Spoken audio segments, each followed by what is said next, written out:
اللهم صل على سيدنا ومولانا محمد اللہ.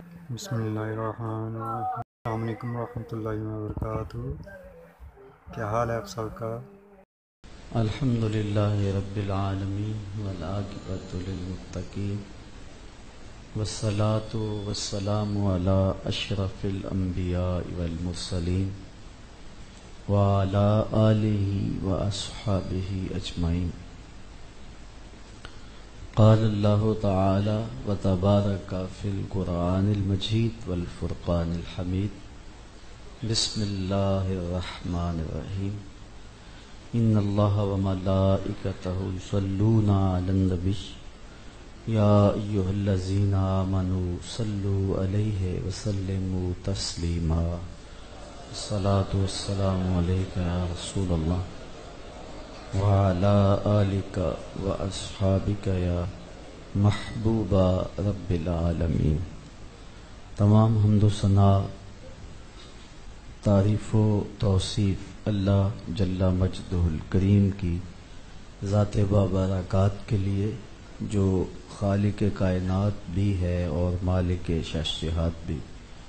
اللہ جل وعلا کی حمد و ثنا کے بعد رسول رحمت، شفیع معظم، نبی محتشم، حضور ختم المرتبت صلی اللہ علیہ وآلہ وسلم کے حضور ناز میں اپنی عقیدتوں، ارادتوں اور محبتوں کا خراج پیش کرنے کے بعد واجب الاحترام ذوی الاحتشام معزز و مکرم سامعین، خواتین و حضرات، السلام علیکم ورحمۃ اللہ وبرکاتہ. گزشتہ روز یہ چیز عرض کی گئی تھی کہ اسلام صرف عبادات کا نام ہی نہیں ہے، بلکہ ایمانیات بھی اس میں شامل ہیں، عبادات بھی اس میں شامل ہیں، معاملات اور اخلاقیات بھی ایمان میں، اسلام میں شامل ہیں. ان سب کے مجموعے کو اسلام کہا جاتا ہے. تو ایمانیات کے حوالے سے کچھ چیزیں آپ کے سامنے گزشتہ روز رکھی گئی تھی، یقیناً جس سے مجھے اور آپ کو بہت زیادہ تسکین اور شرح صدر ہوا ہوگا. بنیادی طور پہ یہ سمجھ لیں کہ ہمارے جو بنیادی عقیدے ہیں وہ تین ہیں: عقیدہ توحید، عقیدہ رسالت اور عقیدہ آخرت. ان تین عقائد پر اسلام کی عمارت کھڑی ہے، ایمانیات کی عمارت ان تین عقائد پر کھڑی ہے. توحید کے حوالے سے بہت ساری باتیں آپ کے گوش گزار کی گئیں، اور بہت ساری باتیں ہیں جن کو گوش گزار کیا جانا چاہیے، لیکن وقت کے دامن میں اتنی گنجائش نہیں ہے کہ اتنی تفصیل سے تمام امور پہ بات ہو سکے. البتہ ہم اللہ تعالی جل شانہ کی تجسیم کے قائل نہیں ہیں، یعنی وہ جسم نہیں رکھتا، اس سے وہ پاک ہے، منزہ ہے. ہمارا عقیدہ تنزیہ کا ہے بلا تشبیہ.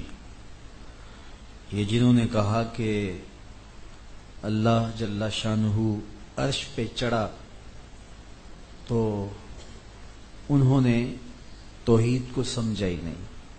اور جنہوں نے یہ لکھا کہ اللہ پھر کرسی پہ بیٹھا اور 4 انگل جگہ بھی باقی نہ بچی، اور اس کے وزن سے کرسی چر چر کر رہی ہے، تو وہ بھی توحید کو نہیں سمجھ پائے. وہ جسم اور جسمانیات سے پاک ہے، وہ وزن سے پاک ہے. یہ جو ہم دست قدرت کہتے ہیں یا ساق کا لفظ بولا گیا ہے، تو یہ ہماری سمجھ سے ورا چیزیں ہیں. اس سے اس کی طاقت اور قدرت مراد ہے، بلکہ وہ ہاتھ سے پاک ہے اور اعضاء سے پاک ہے۔ تو یہ متشابہات میں سے چیزیں ہیں، ان پر ایمان لانا ضروری ہے، لیکن ہم اس پر کوئی اس طرح کی قیاس نہیں کر سکتے جس طرح میں نے کل مفصل عرض کیا کہ لیسا کمثلہ شیء، اس کی مثل کوئی چیز ہے ہی نہیں، مثل ہو تو مثال دیں۔ اللہ تعالی جل شانہ کی توحید، اس کو واحد ماننا، جاننا، واحد قرار دینا، اس کے علاوہ کسی کو عبادت کا مستحق نہ سمجھنا، اور وہی واجب الوجود ہے، اس کے علاوہ کسی کو واجب الوجود نہ ماننا، توحید اسے کہتے ہیں۔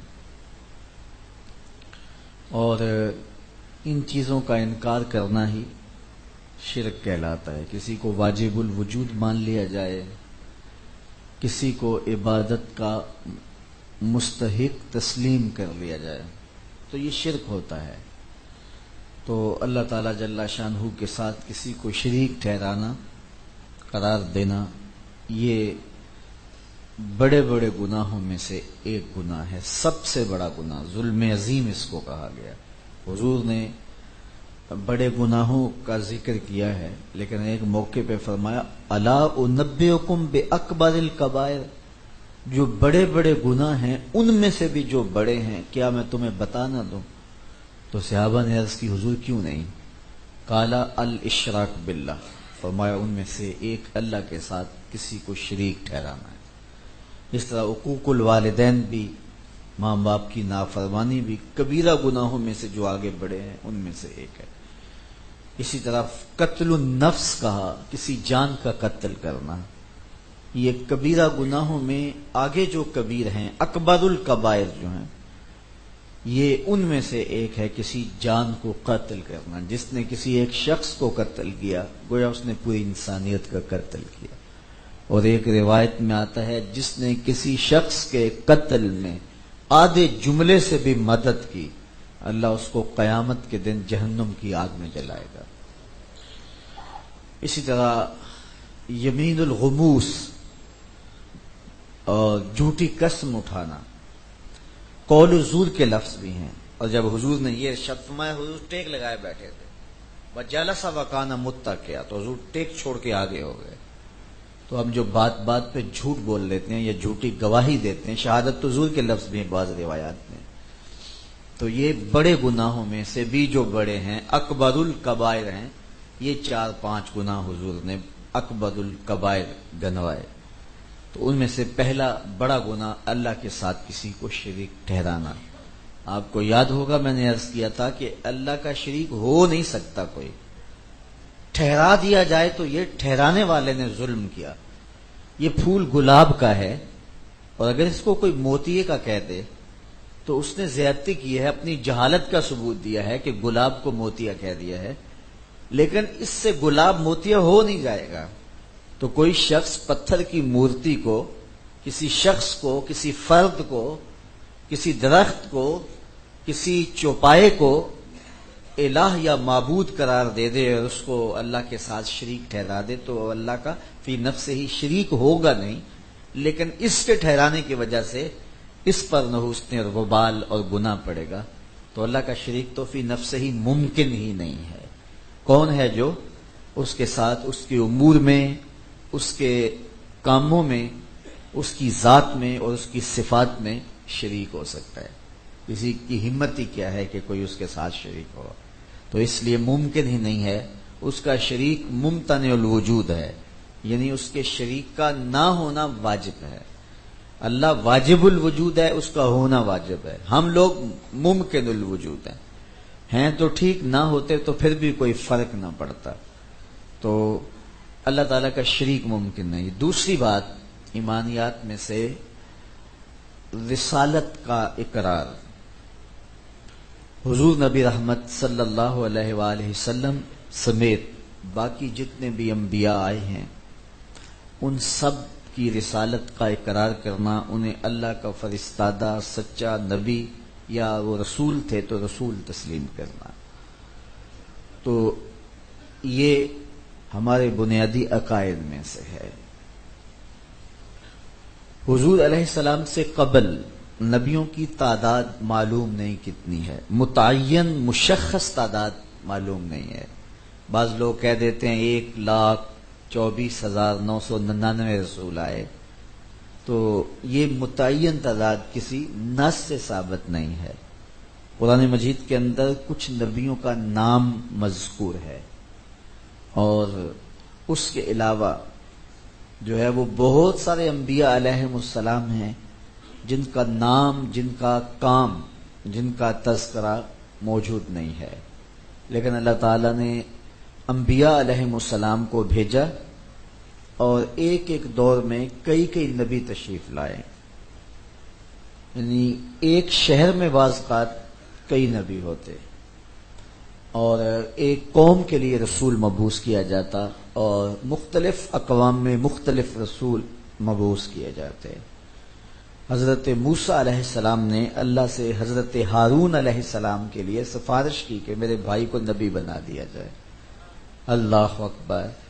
تو اللہ تعالیٰ نے ان کی دعا قبول فرمائی، اور حضرت ہارون علیہ السلام کو بھی نبوت سے سرفراز کیا، اور وہ ان کی نیابت میں کام کرتے تھے. تو نبی اللہ کا فرستادہ ہوتا ہے، اور ہمارا یہ عقیدہ ہے کہ نبی خطاؤں سے مبرہ، پاک اور معصوم ہوتا ہے. چونکہ اگر نبی سے گناہ کا صدور ممکن تسلیم کر لیا جائے تو پھر ساری شریعت مشکوک ہو جاتی ہے. شیطان نبی پر حملہ آور نہیں ہو سکتا. نبی اللہ تعالیٰ کی حفاظتوں کے حصار میں ہوتا ہے. پاکیزگی، پاک دامنی، شجاعت، بہادری، خلوص، ساری صفات خیر کا جامع وجود ہوتا ہے. اور نبی ایک وہبی منصب ہے، یعنی محنت کر کر کے کوئی شخص منصب نبوت پہ پہنچ جائے، یہ محنتوں کا نتیجہ نہیں ہے، یہ محض اللہ کی عطا ہے. وہ جسے چاہے اپنا رسول بنا لے. وہ اگر چاہے تو قطرے کو سمندر کر دے، وہ اگر چاہے تو یتیموں کو پیمبر کر دے. یہ اس کی تقسیم ہے، جس کو چاہے. مکے کے لوگوں کو یہی اختلاف تھا. یہ بات ذہن میں رکھے کہ میں نے عرض کیا تھا 3 عقیدے ہمارے بنیادی: توحید، رسالت اور عقیدہ آخرت. جو قریش مکہ تھے وہ توحید کا انکار نہیں کرتے تھے، وجود باری کے منکر نہیں تھے، اللہ تعالیٰ کو مانتے تھے، کعبے کی خدمت کرتے تھے، لیکن وہ بتوں کو ساتھ شریک مانتے تھے. ان کا عقیدہ توحید خراب ہو گیا. عقیدہ رسالت کا انکار نہیں کرتے تھے کہ رسول ہوتا ہی نہیں، وہ رسالت کا اقرار کرتے تھے، مختلف نبیوں کو مانتے تھے، لیکن حضور سے ضد کی وجہ سے انتصاب رسالت کا انکار کرتے تھے. وہ کہتے تھے رسول ہوتے آئے ہیں، پہلے بھی ہوئے ہیں، لست مرسلا، آپ رسول نہیں ہیں. یعنی نفس رسالت کے منکر نہیں تھے. جس طرح کے بعض لوگ ایسے بھی ہیں وہ کہتے ہیں یہ کچھ بھی نہیں ہے، یہ نظام ہی نہیں ہے، اس نظام کا انکار کرتے ہیں. تو وہ اس نظام کا انکار نہیں کرتے تھے. حضرت ابراہیم کو مانتے تھے، حضرت اسحاق کو، اور انبیاء علیہ السلام کو، حضرت اسماعیل کو مانتے تھے، لیکن وہ انکار کرتے تھے حضور کے ساتھ نبوت کے انتصاب کا. وہ کہتے تھے آپ رسول نہیں ہیں. اور ان کا خیال باطل یہ تھا کہ اگر اللہ نے رسالت دینی ہی تھی تو مکے میں کتنے متمول لوگ ہیں. جو ہے وہ ولید بن مغیرہ کو رسول بنا دیا جاتا، طائفی کو بنا دیا جاتا، فلاں فلاں کو بنا دیا جاتا.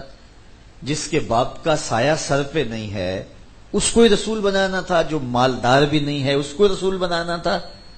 تو اللہ تعالیٰ جس کو چاہے، وہ چاہے یتیموں کے سر پہ پیغمبری کا تاج رکھ دے. یہ اس کی تقسیم ہے. ان سے پوچھ کے بنانا تھا اس میں. تو اللہ جس کو چاہے. اچھا، ان کا جو کافر ہیں، بے دین ہیں، ان کے بڑے عجیب و غریب اعتراضات اور سوال ہوتے ہیں. سورہ یاسین اٹھائیے. اللہ نے ان کی جانب رسول بھیجے. وہ بستی تھی ایک، انطاکیہ یا کوئی اور بھی مفسرین نے جو نام لیا، تو انہوں نے کہا کہ ہم آپ کو رسول نہیں مانتے، آپ تو بشر ہیں. تو وہاں مفسرین نے ایک بڑی خوبصورت بات لکھی، میں آپ سے کرنا چاہتا ہوں اور آپ کی توجہ چاہوں گا۔ انہوں نے کہا کہ ہم تجھے رسول مان لیں جو بشر ہے؟ تو مفسرین نے ایک بڑی خوبصورت بات کی، وہ کہتے ہیں عجیب ہے قوم، ماننے پہ آئے تو پتھر کو خدا مان لے اور نہ ماننے پہ آئے تو بشر کو رسول بھی نہ مانے۔ یعنی قوم کا مزاج ہے نا کہ ایک طرف پتھر کی مورتی کو خدا مان رہی ہے، اپنے ہاتھوں سے تراشا، بنایا، اس کے اوپر رنگ روغن کیا، اس کی آنکھیں تراشی اور پھر اس کو پوجا کرنے لگ گئے کہ یہ ہمارا خدا ہے۔ خود آٹا گوندا اور پھر اس کو تھوڑا اس کی نرمی کم ہوئی، سختی آئی، پھر اس کا ایک بت بنایا، پھر دھوپ میں رکھ کے خشک کیا اور پھر اس کی پوجا پاٹ شروع کر دی۔ ماننے پہ آئیں تو مٹی کے بنے ہوئے مادو کو، آٹے کے بنے ہوئے جو ہے وہ بت کو اور پتھر کی مورتی کو اپنا خدا مان لیں، اور نہ ماننے پہ آئیں تو حواس کے اجالے رکھنے والا، نورانی آنکھیں رکھنے والا، میٹھی بولی رکھنے والا، بات کرے تو پھول جھڑیں، لہجے میں حسن رکھنے والا، باتوں میں خوشبو سمونے والا، اور جب چلے تو اس کی چال سے جو ہے وہ زمین پر ایک عجیب کیفیت نور پیدا ہو، تو اس پاکیزہ شخص کو بشر کہہ کے رسول ماننے سے انکار کرتے۔ تو ماننے پہ آئیں تو پتھر کو بھی خدا مان لیں اور نہ ماننے پہ آئیں تو بشر کو رسول بھی نہ مانیں۔ اصل اس کے پیچھے فلسفہ کچھ اور ہے، اور وہ یہ کہ پتھر کو خدا ماننے سے ان کے مفادات پہ زد نہیں پڑتی، پتھر کو خدا ماننے سے ان کے مفادات پہ زد نہیں پڑتی۔ کیوں؟ اس لیے کہ پتھر کی مورتی ان کے امور میں مداخلت نہیں کرتی۔ وہ جوا کھیلیں، وہ شراب پئیں، وہ ظلم اور تعدی کا بازار گرم رکھیں، لوگوں کے حق غصب کریں، لوگوں سے زیادتیاں کریں، جو مرضی کریں، پتھر کی مورتی کے سامنے آ کے دن میں 2 مرتبہ، 1 مرتبہ، 4 مرتبہ جھک گئے اور ان کے نفس کو تسکین ہو گئی اور باقی ساری زندگی اپنی مرضی سے گزاریں، وہ پتھر کی مورتی ساری زندگی کبھی بول کے نہیں کہتی کہ مجھے پوجتے ہو، یہ کیا کر رہے ہو۔ اس لیے پتھر کی مورتی کو پوجنے میں انہیں کوئی پریشانی نہیں ہے کہ وہ ان کے معاملات کے اندر دخیل نہیں ہے، لیکن بشر کو رسول ماننے میں پرابلم یہ ہے کہ رسول ماننے سے پھر زندگی بدلنی پڑتی ہے۔ وہ تو کہے گا اس راستے پہ نہ چلو، اس طریقے پہ نہ چلو، یہ انداز زندگی اختیار نہ کرو، تو اس لیے ان کو یہاں اعتراض ہوتا ہے، وہاں اعتراض نہیں ہوتا۔ اور اگر یہ بات اچھی طرح آپ سمجھ چکے ہیں تو میں اس دور کی ایک مثال بھی عرض کرنا چاہتا ہوں۔ بعض ننگے دھڑنگے لمبے بال اور غسل واجب ہونے کے باوجود غسل کرتے بھی نہیں، کریں بھی تو ان کا غسل ہو ہی نہیں سکتا، اس لیے کہ بالوں تک پانی ہی نہیں پہنچ پاتا، اور وہ کسی جگہ پہ بیٹھ جاتے ہیں، یا تو چپ سادھ لیتے ہیں یا پھر گالیاں بکتے ہیں، تو لوگوں کا ہجوم ان کے گرد دیکھنے والا ہوتا ہے۔ کیوں؟ اس لیے کہ وہ لوگوں کے معاملے میں دخیل نہیں ہوتے، لوگوں کو اپنے مفادات ان سے وابستہ ہوتے ہیں، ان کے پاس جائیں گے اور جا کے ان کے پاس بیٹھیں گے اور نفس کی تسکین کو روح کی تسکین قرار دے دیں گے، اور ان کے گرد ہزاروں لاکھوں کے مجمع جمع ہو جائیں گے، تو لوگ کہیں گے جناب کچھ ہے تو اتنے لوگ جا رہے ہیں نا، لا یسیر الباطل حقا بکثرت المتمسکین بہ، اگر باطل کے پاس بہت سارے لوگ جمع ہو جائیں تو باطل حق نہیں ہو جاتا، یہ نفس کا دھوکہ ہے۔ تو ایسے لوگوں کے گرد لوگ جمع نہیں ہوتے، کیوں جمع ہو جاتے ہیں؟ اور دوسری جانب ایک شیخ الحدیث ہے، ایک شیخ القرآن ہے، وہ 40 سال مسجد تدریس پہ بیٹھ کے درس قرآن دیتا ہے، درس حدیث دیتا ہے، لیکن اس کے گرد 10 بندے بھی اگر جمع نہیں ہوتے تو کوئی کہے کہ یہ بندہ مخلص نہیں تھا۔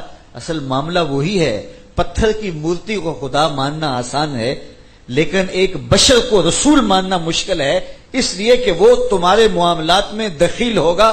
اس لیے جو صالح شخص ہے، جو تمہیں کتاب و سنت کے مزاج کے مطابق ڈھالنا چاہتا ہے، اس کے گرد لوگ اس لیے جمع نہیں ہوں گے کہ نفس مزاحم ہوگا، اور جو پتھر کی مورتی کی طرح تمہیں کہے گا کچھ نہیں، اور تم ہجوم کی وجہ سے اس کے گرد جمع ہو جاؤ گے اور مفادات پہ زد نہیں ہوگا تو وہاں رش ہوگا. تو یہ وہی مثال ہے کہ جو مفادات پہ زد لگاتا ہے تو وہاں سے نفس جو ہے وہ روکتا ہے اور انسان کے لیے مشکل ہوتی ہے. تو اس لیے بشر کو ہی اللہ تعالیٰ جل شانہ نے رسول بنا کے بھیجا، اس لیے کہ لوگ اس سے مانوس ہوں. اگر فرشتے کو رسول بنا کے بھیجتا تو لوگ مانوس کیسے ہوتے؟ تو بشر نے انہیں بتانا ہے کہ کھانا کس طرح ہے، پینا کس طرح ہے، پہننا کس طرح ہے، شادی نکاح ازدواجی مسائل ان کے سامنے رکھنے. تو بشر ہونے سے فرق نہیں پڑتا. لیکن یہ ساتھ دوسرا دھوکہ یہ بھی ہے کہ بعض اوقات ایسا ہوتا ہے کہ بس نبی کو محض بشر ہی سمجھ لیا جاتا ہے اور اس کی وہ غیبی صفات کا اقرار نہیں کیا جاتا، تو اس سے بھی نبوت کی شان کو بندہ سمجھ نہیں پاتا. میں آپ کو عرض کرنا چاہتا ہوں، قرآن نے بتایا نا کہ ایمان کیا ہے، الذین یؤمنون بالغیب. مومن وہ ہیں جو بن دیکھے مانتے ہیں. تو بن دیکھی چیز کو ماننے کا نام ایمان ہے نا. جو چیز دیکھ لی، سمجھ میں آ گئی، اس کو نہیں مانے گا تو اور کیا کرے گا. ایک غیر مسلم بھی تحقیق کرتا ہے، جستجو کے میدان میں اترتا ہے اور پھر وہ سمجھتا ہے کہ مسواک کرنے سے کس قدر فوائد ہوتے ہیں. ان فوائد کو سامنے رکھ کے وہ مسواک کرتا ہے تو کیا اس کو سنت کا ثواب ملے گا؟ اس لیے کہ اس نے اس کی حقیقت کو سمجھ کے ان فوائد کے حصول کے لیے وہ کام کیا ہے. تو نصف النہار پہ جب سورج چڑھ جائے تو اس کو ماننے کا ماجرا کیا ہے؟ وہ تو ہر کوئی مانے گا. ایمان بالغیب ماننے کا نام ہے، انڈٹھے سودے کرنے کا نام ہے. اللہ اکبر. اس کی ایک مثال آپ کو دیتا ہوں. بہلول کا نام تو تم نے سنا ہے. مجذوب اور جذب کی کیفیت میں ہر وقت دجلہ کے کنارے گھومتا رہتا تھا اور وہ اللہ سے لو لگائے رکھتا. یہ مجاذیب میں سے تھا. مجذوب اس کو کہتے ہیں کہ تجلیات کے وفور سے جس کا شیشہ عقل ٹوٹ جائے اور اس کی منزل رک جائے، آگے چل نہ پائے. اعلی حضرت فرماتے ہیں سچے مجذوب کی علامت یہ ہے کہ شریعت کی مخالفت نہیں کرے گا. اگرچہ اس کی اپنی حالت عجیب ہوگی لیکن شریعت کے خلاف جو یہ بکواس کرتے پھرتے ہیں یہ مجذوب نہیں ہو سکتے، یہ مکار ہو سکتے ہیں. تو مجذوب شریعت کے خلاف نہیں بولے گا لیکن اس کی اپنی حالت یہ ہے کہ شیشہ عقل ٹوٹ گیا ہے. اور یہ شکستہ لوگ، پھٹے پرانے کپڑے، بکھرے بال. میرے حضور نے فرمایا، صحیح بخاری کی روایت ہے، رب اشعث اغبر مدفوع بالابواب لو اقسم علی اللہ لابر. بہت سارے ایسے لوگ کہ جن کے بال بکھرے، حالت پراگندہ، تمہارے دروازے پہ آئیں تم کو دھکیل دو، بابا پیچھے ہٹ. لیکن فرمایا انہیں کچھ نہ کہنا، اگر وہ اللہ پر کوئی قسم ڈال دے تو اللہ پوری کر دیتا ہے. یعنی ایسے لوگ ہیں. نہ پوچھ ان خرقہ پوشوں کی ارادت ہو تو دیکھ ان کو، ید بیضا لیے بیٹھے ہیں اپنی آستینوں میں. پھٹے پرانے بکھرے بکھرے حالات. اللہ اکبر. میں دریائے دجلہ کے کنارے نکل گیا تو مجھے شوق ہوا، حضرت سری سکتی کے مزار پہ حاضر ہوا، حضرت جنید بغدادی کی بارگاہ میں گیا، حضرت معروف کرخی کی بارگاہ میں گیا. تو چلتا چلتا وہاں ایک بچے کھیل رہے تھے تو میں نے ان سے پوچھا، چھوٹے چھوٹے عربی بچے تھے، میں نے کہا کہ یہاں کوئی مزار ہے؟ تو وہ کہنے لگے بہلول کا مزار ہے. تو ہم وہاں گئے تو وہاں بہلول کا مزار تھا.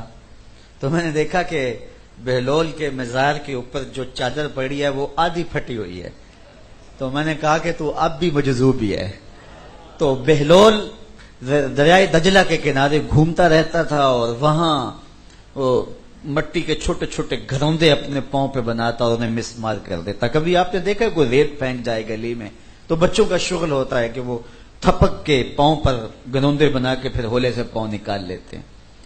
یہ آپ نے بھی دیکھا ہوگا، بلکہ شاید گزرے بھی ہوں ان راہوں سے. وہ اقبال نے کہا تھا، افکار جوانوں کے خفی ہوں کہ جلی ہوں، پوشیدہ نہیں مرد کلندر کی نظر سے، معلوم ہے مجھ کو تیرے احوال کے میں بھی مدت ہوئی گزرا تھا اسی راہ گزر سے. تو ہم بھی کبھی یہ کام کرتے رہے ہیں. ہم تو وہ پیر نکال لیتے تھے، کہتے تھے کہ ہتھا نال بنایا تو پیرا نال بنایا تو ہتھا نال ٹایا، پتہ نہیں اس طرح کے کوئی لفظ ہوتے تھے. تو یہ مرحلہ آپ نے بھی دیکھا ہوگا. تو بہلول بھی اسی شغل میں لگا ہوا ہے, پاؤں پہ گروندے بناتا ہے, تھپکتا ہے, ہولی سے پاؤں نکال لیتا ہے. ہارون الرشید گزرتا گزرتا رک گیا. کہا بہلول کیا کر رہے ہو؟ کہا جنت کے محل بنا رہا ہوں. بادشاہ مسکرا کے گزر گیا. دیوانہ ہے, موج میں لگا ہوا ہے. پیچھے سے ملکہ زبیدہ, اللہ اکبر, یہ بادشاہ کی بیوی تھی ہارون الرشید کی, اور بڑی صالح خاتون تھے. میں اس کے مزاج پہ بھی گیا ہوں. اللہ اکبر. ملکہ زبیدہ نے جب ہارون الرشید نے اس سے نکاح کرنا چاہا تو اس نے کہا میرے نکاح کا حق مہر دے لو گے؟ اس نے کہا بتاؤ کیا حق مہر ہے, بادشاہوں کے لیے کیا مشکل ہوتا ہے. تو اس نے کہا یہاں بغداد سے نہر کھدواؤ اور جو ہے وہ میدان عرفات تک پہنچاؤ, تو یہ میرا حق مہر ہوگا. تو بادشاہ نے کہا یہ تمہارا حق مہر ہم ادا کریں گے. اور جب نہر کھد گئی اور اس کے حساب زبیدہ کو جو ہے وہ پیش کیے گئے, تو اس زمانے میں اس کے کتنے خراجات آئے تھے, آج بھی اس کے نشانات وہاں موجود ہیں. تو اس نے کاغذ پھاڑ کر کے نہر میں پھینکتے ہوئے کہا ترکت الحساب الی یوم الحساب, میں اس کا حساب یوم حساب پہ چھوڑتی ہوں. اللہ اکبر. بڑی صالحہ خاتون تھی, نیکوکار تھی. تو وہ گزری تو دیکھا کہ یہ اسی شغل میں لگا ہے, تو پھر یہ بھی رک گئی. پوچھا بہلول کیا کر رہے ہو؟ کہا جنت کے محل بنا رہا ہوں. کہا بیچتے بھی ہو؟ کہا ہاں بیچنے کے لیے بنا رہا ہوں, لوٹ سے لگائی ہوئی.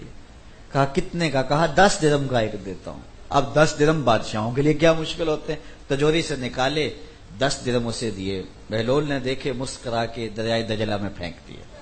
فقیر اتنی دیر تک فقیر نہیں بنتا جب تک اس کی نظر میں مٹی کا ڈھیلا اور سونے کی ڈلی برابر نہ ہو جائے. اللہ اکبر. پھینک دیا اور کہا کہ ایک محل کے گرد دائرہ کھینچ دیا. کہا یہ محل تمہارا ہوا. ملکہ گزر گئی. رات کو بادشاہ محل میں واپس پلٹا, دیکھا کہ سویا تو خواب میں کیا دیکھتا ہے کہ عالی نصب محل ہے, کبھی محل ایسا بادشاہ نے دیکھا ہی نہیں تھا. تو اوپر لکھا ہے ملکہ زبیدہ. تجسس اور بڑھا, آگے بڑھنے لگا. خادم نے راستہ روک دیا. کہا یہ آپ کا محل نہیں. کہا میری بیوی کا نام لکھا ہے. کہا ہاں اسی کا ہے, لیکن یہ جنت ہے, دنیا کے تقاضے اور ہیں, یہاں کے تقاضے اور ہیں, اذن کے بغیر تم نہیں جا سکو گے. بادشاہ کی آنکھ کھل گئی. فوراً اس نے اپنی بیوی کو بیدار کیا. کہا تو کون سا نیک عمل کیا؟ میں نے جنت میں تیرے نام کا محل دیکھا ہے. وہ سوچ میں پڑ گئی. کوئی ایسا عمل نہیں, وہی معمول کی نمازیں. ہاں یاد آیا, میں گزر رہی تھی, راستے میں بہلول گروندے بنا رہا تھا, میں نے پوچھا تو کہنے لگا جنت کا محل ہے, 10 درہم میں خریدا تھا. بادشاہ سر پکڑ کے بیٹھ گیا. وہ تو مجھے بھی کہتا تھا. میں دیوانے کی کہانی سمجھ کے گزر گیا. اگلے دن بادشاہ کس دن گزرا. دل دھڑک رہا تھا کہ بہلول پھر اسی کام میں لگا نظر آ جائے. دیکھا تو بہلول پھر گروندے بنا رہا ہے. بادشاہ پھر قریب گیا, پوچھا بہلول کیا کر رہے ہو؟ اب دل دھڑک رہا تھا کل والا جواب مل جائے. کہا جنت کے محل بنا رہا ہوں. بادشاہ کو تسلی ہوئی.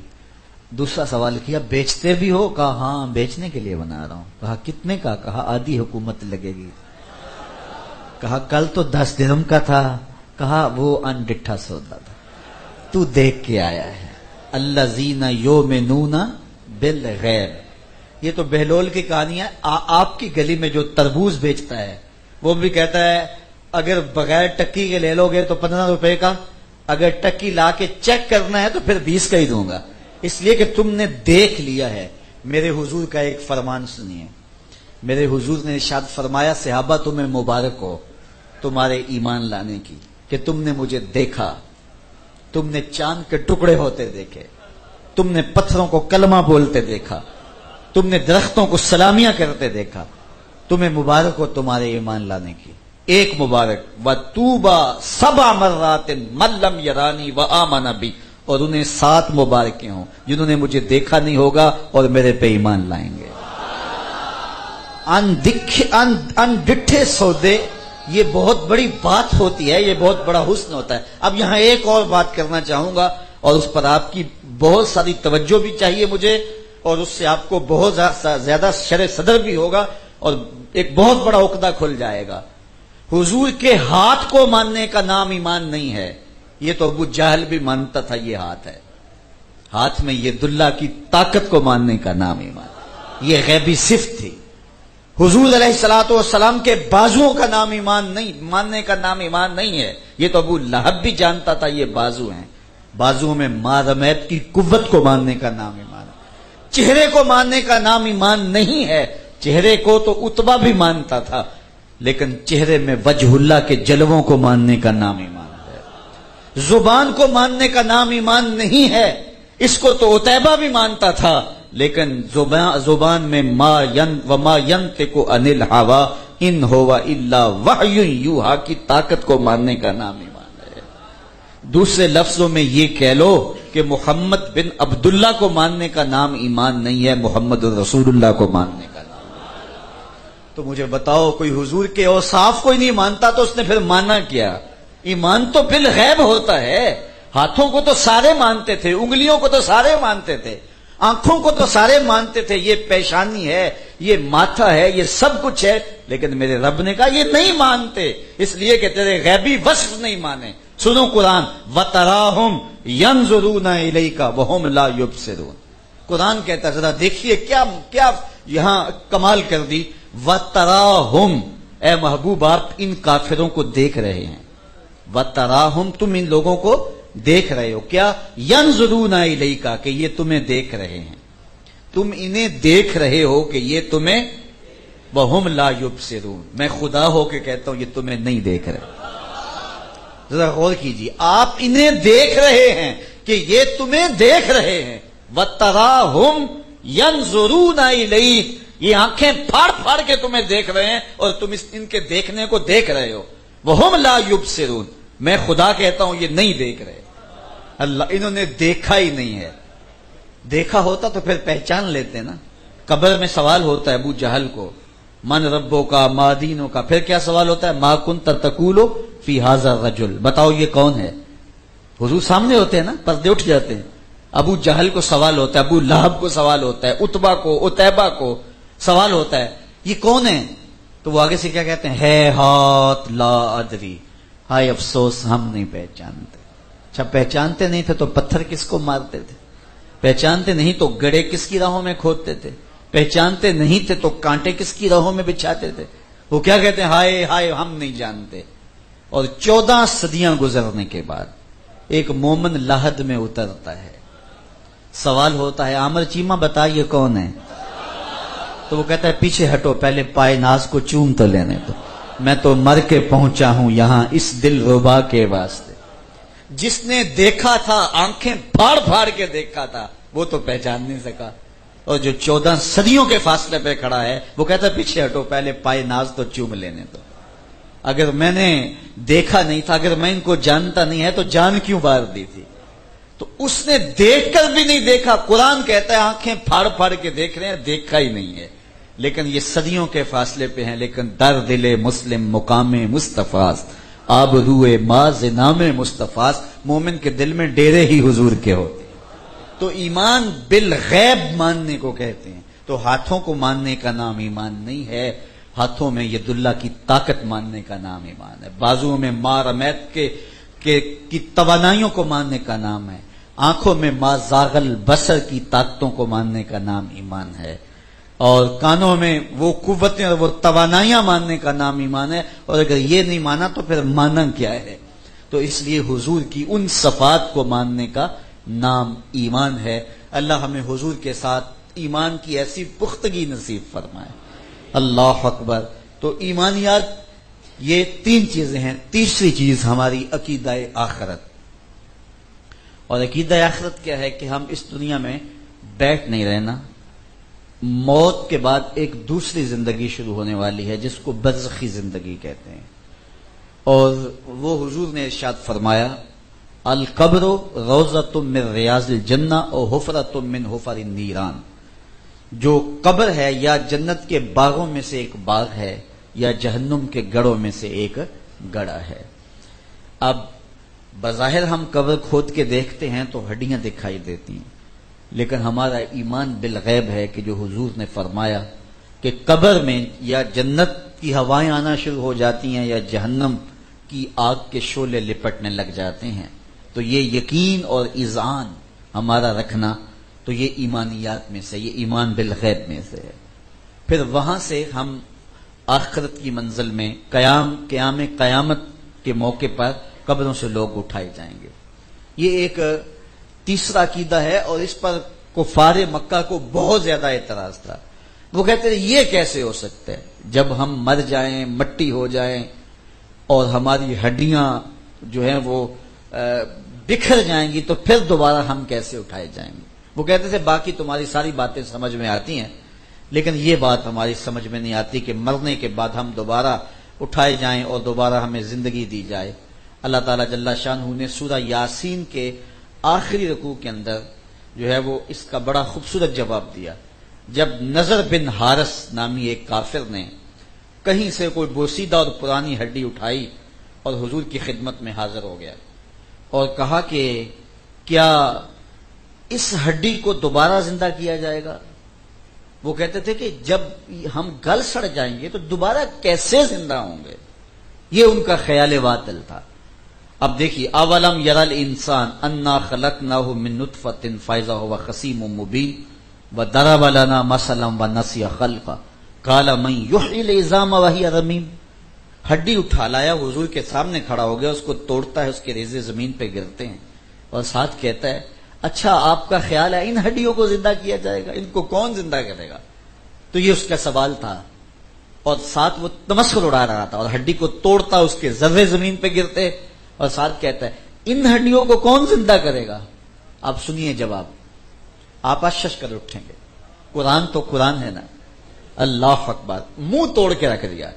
اس نے ہڈی پرانی اکٹھی کی، بوسیدہ ہڈی کو توڑتا، ذرے گرتے اور ساتھ پوچھتا کہ من یحیی العظام وہی رمیم، ان ہڈیوں کو کون زندہ کرے گا جب یہ اتنی بوسیدہ ہو چکی ہوں گی.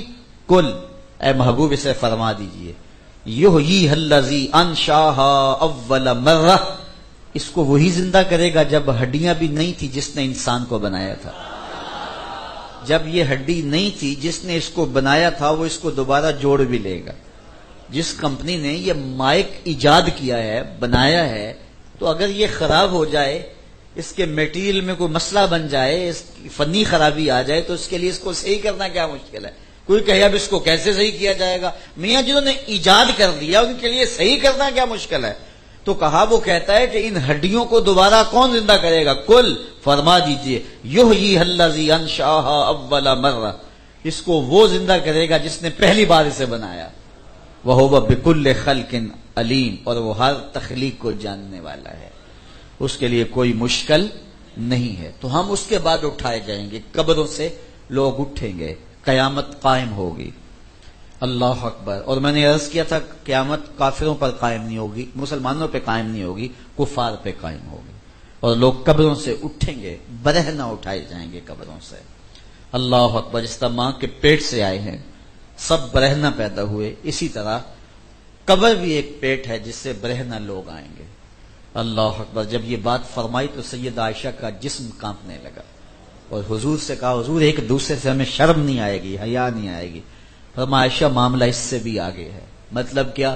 کوئی ہوش رہے گا تو شرم آئے گی، ہوش اڑے ہوں گے، حواس باختہ ہوں گے، خوف قیامت، ہول قیامت طاری ہوگا.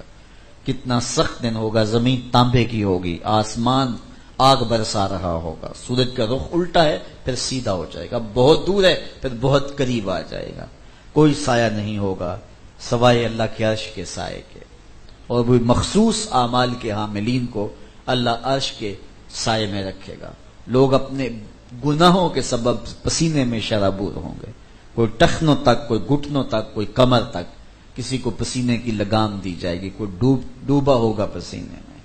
اللہ اکبر. ابن رجب حنبلی لکھتے ہیں وہ پسینہ اتنا بدبودار ہوگا، اگر اس کا ایک قطرہ اب زمین پہ ڈال دیا جائے، انسان کیا جانوروں کے دماغ بھی پھٹ جائیں. تو وہ سخت دن ہے.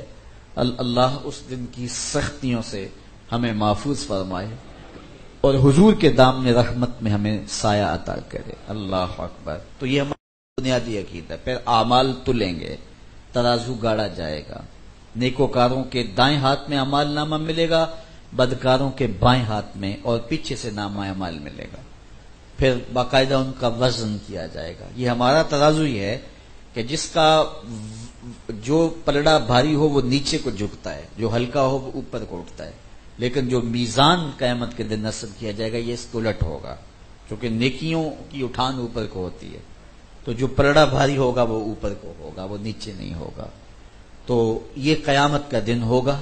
پھر اس کے بعد جو ہے وہ لوگوں کو جہنم میں کچھ کو کھینچ کے لے جایا جائے گا، اور بعض روایات میں کچھ مجرموں کے گناہوں کی تفصیل بیان کرتے ہوئے فرمایا گیا کہ باقاعدہ جنت اور جہنم کو میدان حشر میں لایا جائے گا اور لمبی گردنیں دی جائیں گی، اور جہنم کی لمبی گردن ہوگی، اور وہ کچھ مخصوص مجرموں کو دبوچ کے اپنے اندر کھینچ لے گی۔ جب حشر کے میدان میں گھوم رہی ہوگی، سینوں میں کلیجے کانپ رہے ہوں گے، اور وہ کسی کو دبوچ کر کے مجمع سے اپنے اندر خود کھینچ کے لے جائے گی، اور کچھ لوگوں کو پیشانی کے بالوں سے اور پاؤں سے پکڑ کے گھسیٹ کے جہنم میں ڈالا جائے گا۔ بہت سخت مرحلے ہوں گے۔ اللہ اکبر، زمین بالکل کوٹ کوٹ کے برابر کر دی جائے گی۔ اللہ تعالیٰ نے قرآن مجید میں اس منظر کو بیان فرمایا مختلف مقامات پہ اوپر۔ آپ سورہ الزلزال کے اندر حول قیامت کا منظر دیکھ سکتے ہیں۔ اذا زلزلت الارض زلزالها واخرجت الارض اثقالها وقال الانسان ما لها۔ سورہ انشقاق اور سورہ تکویر، یہ جو ہے یہ ایسی صورتیں ہیں جن کے بارے میں فرمایا گیا کہ اگر کسی نے قیامت کا نقشہ دیکھنا ہے تو وہ ان صورتوں کی تلاوت کرے۔ ان دو صورتوں میں پورا نقشہ بیان کیا گیا ہے۔ اسی طرح سورہ الفجر کے اندر وہ زمین کا کوٹ کوٹ کے برابر کر دینا اور وہ سخت مراحل کو بیان فرمایا گیا۔ ارشاد ہوا کہ وَجَاءَ رَبُّكَ وَالْمَلَكُ صَفًّا صَفًّا، اور اس دن رب کے حضور جو ہے وہ فرشتے حاضر ہوں گے، تیرا رب جلوہ فراز ہوگا اور فرشتے دست بستہ حاضر ہوں گے، اس کے حکم کے منتظر ہوں گے۔ وَجِيَ يَوْمَئِذٍ بِجَهَنَّمَ، اور جہنم کو حشر کے دن لایا جائے گا، 70,000 زنجیروں میں پرو کے لایا جائے گا۔ جب حضور ان آیات پہ جاتے تو رنگ زرد ہو جاتا چہرے کا۔ اللہ اکبر۔ یومئذ یتذکر الانسان وانیٰ لہ الذکریٰ، اس دن انسان کو اپنی زندگی یاد آئے گی، اس وقت وہ پچھتائے گا۔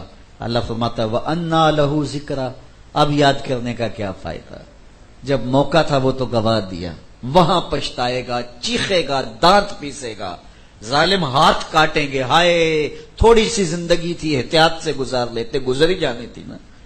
حضرت داتا صاحب کے شیخ خطلی فرماتے ہیں الدنیا یومن ولنا فیہا صومن، دنیا ایک دن ہے، ہم روزہ رکھ کے گزار رہے ہیں۔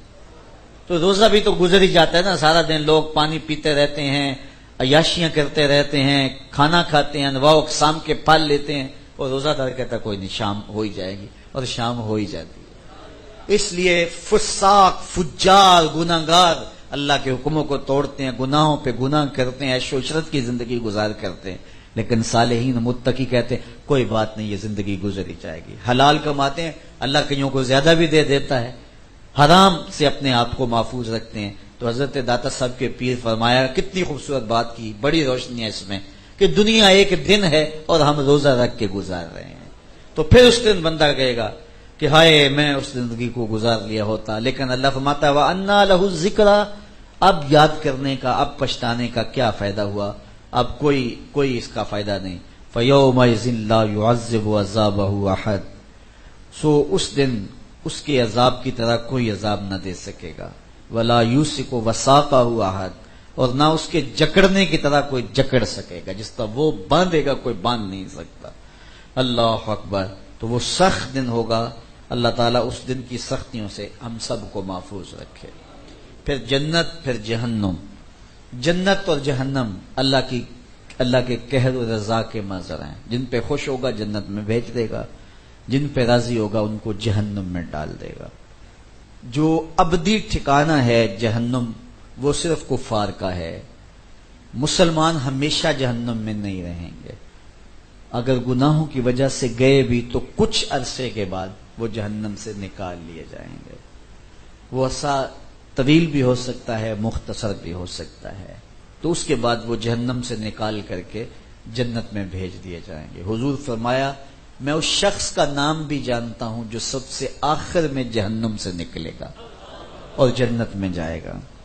جب وہ جہنم سے نکلے گا تو اللہ تعالیٰ فرمائے گا کہ میرے بندے بتا تجھے کیا چاہیے۔ تو ظاہر ہے جو سب سے آخر میں جہنم سے نکلے گا وہ تو کوئی بڑا ہی مجرم ہوگا نا، جس نے تکلیفیں لوگوں کو دی، اذیتیں دی، گناہ کیے، برائیاں کی، ہر حسرت دل کی نکالی ہوگی، لیکن پھر بھی کوئی گناہ رہ گئے ہوں گے جو حسرت اس کے دل میں رہ گئی ہوگی، بڑی آرزویں ہوں گی اس کی کہ یہ بھی مل جائے، یہ بھی مل جائے۔ تو اللہ اسے فرمائے گا بتا کیا چاہیے، تو وہ ایک لمبی فہرست پیش کرے گا، یہ اللہ فرمائے گا لکا ما تمنیتا، جو تو نے مانگا جا تجھے دے دیا، اب جنت میں چلا جا۔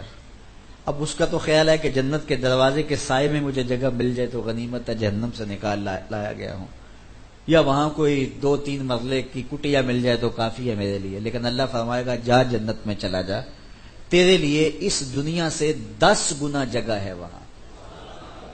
یہ 7 بر اعظم پہ پھیلی ہوئی کائنات، اس کو 10 سے ضرب دیں تو کہا جائے گا اتنی جگہ تیرے لیے۔ یہ کس کے لیے؟ جو سب سے پھاڑا ہوگا، جو سب سے آخر میں جائے گا، یہ اس کے لیے جنت میں جگہ ہوگی جو سب سے آخر میں جائے گا۔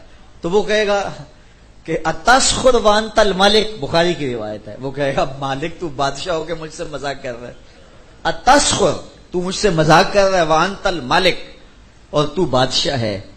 تو اللہ تعالیٰ فرمائے گا چونکہ اس کو لگے گا ہی نہیں ہے کہ مجھے اتنا مل رہا ہے، اس کو تو یہ ہوگا کہ مجھے تو ایک کٹیا مل جائے تو کافی ہے، میں جہنم سے نکال لیا ہوں غنیمت ہے، مجھے تو آراف میں رکھ لیا جائے تو کافی ہے۔ یہ جنت اور دوزخ کے درمیان جگہ ہے جس میں جنت کی نعمتیں نہیں ہیں اور جہنم کی سختیاں نہیں ہیں، تو وہ تو آراف میں رہنا بھی پسند کرے گا، لیکن اللہ کہے گا جا جنت میں چلا جا۔ یا اللہ کتنی جگہ میرے لیے کہا کہ دنیا سے 10 گنا، تو وہ کہے گا اتسخر وانت الملک، تو بادشاہ ہو کے مجھ سے مزاق کر رہا ہے، تو اللہ تعالیٰ فرمائے گا کہ نہیں مزاق نہیں، یہ حقیقت ہے۔ تو فضاحک النبی حتی بدت انیابہ، جب حضور یہ حدیث بیان فرما رہے تھے تو حضور اتنا ہنسے، اتنا مسکرائے کہ حضور کی داڑھیں صحابہ کو نظر آنے لگے کہ اسے یقین نہیں آ رہا ہوگا یہ سب سے آخری شخص کی جاگیر ہے جنت میں، تو بابا فرید گنج شکر کی جاگیروں کا عالم کیا ہوگا، داتا گنج بخش علی حجویری کی جاگیروں کا عالم کیا ہوگا۔ تو یہ سب سے آخری شخص کو جنت کے اندر جگہ ملے گی، اور پھر بتاؤ ابو بکر و عمر عثمان و علی کی جاگیروں کا عالم کیا ہوگا، حسن اور حسین کی جاگیروں کا، سیدہ فاطمہ کی جاگیر کا عالم کیا ہوگا، نبیوں کی کتنی جاگیریں ہوں گی، یہ سب سے آخری شخص کی جاگیر ہے۔ اور ہم 3 مرلے کے لیے ایسے لڑے کہ جو ہے وہ زندگی گوا دی، 3 مرلے 2.5 مرلے کے لیے نالی سے لڑ پڑے، اور ہم کتنی الجھنوں میں مبتلا ہو گئے۔ سودا کرو جنت کا جس سے سب سے پھاڑے کو اتنا کچھ ملے گا، اور جو سب سے اول جائیں گے ان کو رب کتنا کچھ عطا فرمائے گا۔ اچھا جب جنتی جنت میں چلے جائیں گے، جہنم میں چلے جائیں گے، جنتیوں کو ایک ہی خدشہ ہوگا کہیں موت نہ آ جائے۔ جب نعمتیں مل جائیں تو بندہ آرزو کرتا ہے نا کہ یہ نعمتیں چھن نہ جائیں، اور جہنمیوں کو ایک ہی امید ہوگی کہ کبھی موت آ جائے تو جان چھوٹ جائے، کیونکہ موت ہی علاج ہے ان دکھوں کا۔ تو اللہ تعالیٰ جل شانہ مینڈے کی شکل میں موت کو لائے گا اور ذبح کر دیا جائے گا۔ جنتی جنت سے دیکھ رہے ہوں گے، جہنمی جہنم سے دیکھ رہے ہوں گے، لمبی لمبی گردنیں نکال کے۔ اور جب موت کو ذبح کر دیا جائے گا، حدیث میں آتا ہے کہ چونکہ موت کو موت آ چکی ہے، اور اگر خوشی سے مرا جاتا اور موت کو موت نہ آئی ہوتی تو جنتی خوشی سے مر جاتے، اتنی انہیں مسرت ہوگی، اور جہنمی صدمے سے مر جاتے اگر موت کو موت نہ آئی ہوتی، اتنا انہیں دکھ ہوگا کہ اب تو موت بھی نہیں ہے۔ تو پھر ہمیشہ ہمیشہ نہ ختم ہونے والی زندگی عذاب کی، اور ان کی نہ ختم ہونے والی زندگی نعمتوں کی، اب تو خوشیوں کی انتہا ہوگی۔ پھر اللہ تعالیٰ فرمائے گا اردیتم، اللہ اکبر، حدیث میں آتا ہے اللہ تعالیٰ جنتیوں سے مخاطب ہو کہے گا راضی ہو، کہے گا اردیتم، تم میرے پہ راضی ہو؟ تو وہ کہیں گے ما لنا اللہ نرضا، اللہ ہمیں کیا ہوا کہ ہم راضی نہ ہوں، ہمیں تو وہ ملا جس کا ہمیں تصور بھی نہیں تھا۔ تو وہ کہیں گے ہم گوڈے راضی ہیں، میں اس کا ترجمہ پنجابی میں گوڈے راضی ہیں۔ وہ کہیں گے ما لنا اللہ نرضا، ہمیں کیا ہوا کہ ہم راضی نہ ہوں؟ اللہ فرمائے گا میں تمہیں ایک اور شے دینے لگا ہوں جس سے تم بڑے ہی راضی ہو جاؤ گے. وہ کہیں گے مالک ہمیں کسر کیا چھوڑی ہے کہ اور کچھ دینی چیز باقی رہے گی. اللہ فرماتا نہیں ایک چیز میں تمہیں دینے لگا ہوں. تو جنتی متوجہ ہو جائیں گے. اور اللہ کیا فرمائے گا؟ اللہ فرمائے گا میں تمہارے اوپر راضی ہو گیا ہوں اب کبھی بھی ناراض نہیں ہوں گا. اب کبھی بھی ناراض نہیں ہوں گا. ہمیشہ کے لیے میری رضا تمہیں نصیب ہو گئی. تو یہ وہ منظر ہوگا کہ دیکھنے والا ہوگا. جنتی اتنے نہال ہو جائیں گے. جنت میں پھیلتے سائے بھی ہوں گے, بہتی نہریں بھی ہوں گی, خوبصورت محلات بھی ہوں گے. اور فرمایا کہ مکے سے لے کر صنعاء تک, یہ یمن کا شہر ہے, مدینے سے لے کے صنعاء تک اتنا بڑا ایک ایک محل ہوگا جنتی کا جو خالص موتی کا بنا ہوگا. یہاں تو 4 کنال کی, 5 کنال کی, 10 کنال کی کوٹھی ہو تو مثال بن جاتی ہے, وہ اتنے کمرے اس کے. لیکن مدینے سے لے کے صنعاء تک ایک محل ہوگا جو خالص موتی کا ہوگا. اور پھر نعمتیں ہیں کہ دیکھنے والی ہوں گی. دودھ کی نہر الگ بہ رہی ہے, شہد کی نہر الگ بہ رہی ہے, مائے مصفہ کی نہر الگ بہ رہی ہے, مائے معین کی نہر الگ بہ رہی ہے, شراب خالص کی نہر الگ بہ رہی ہے. کیا منظر ہوں گے. حضور علیہ الصلوۃ والسلام نے وہ ساری کہانیاں بیان فرمائی. سونے چاندی کے کنارے ہوں گے نہروں کے, گاؤ تکیے لگے ہوں گے, یہ سارے منظر دیکھے جا رہے ہوں گے. دودھ کی نہر میں بختی اونٹوں کی گردنوں کے برابر پرندے کلکاریاں مار رہے ہوں گے, ڈبکیاں لے رہے ہوں گے. حضرت عمر نے کہا حضور پھر تو مزہ آ جائے گا. کہا عمر صرف دیکھنے کو نہیں ملیں گے, کھانے کو بھی ملیں گے, شکار کر کے تمہارا لقمہ بھی بنیں گے. اللہ اکبر. تو اللہ تعالیٰ بڑی نعمتیں عطا کرے گا, لیکن سب سے بڑی نعمت جنت کی کیا ہوگی کہ جنت میں رب کا دیدار ہوگا. اور اس سے بڑی نعمت کوئی اور ہو نہیں سکتی کہ اللہ کا دیدار نصیب ہوگا. وہ اپنی خاص رحمتوں سے نوازے گا. تو یہ ہمارے ایمانیہ. اور بھی بہت ساری چیزیں ہیں, تقدیر کا مسئلہ ہے, لیکن میرے پاس صرف اب بقیہ 2 دن رہے ہیں, تو بقیہ 2 دنوں میں انشاءاللہ دیگر موضوعات پہ کچھ باتیں کریں گے. یہ 2 دن ایمانیات کے حوالے سے کچھ باتوں پر بسر ہو گئے.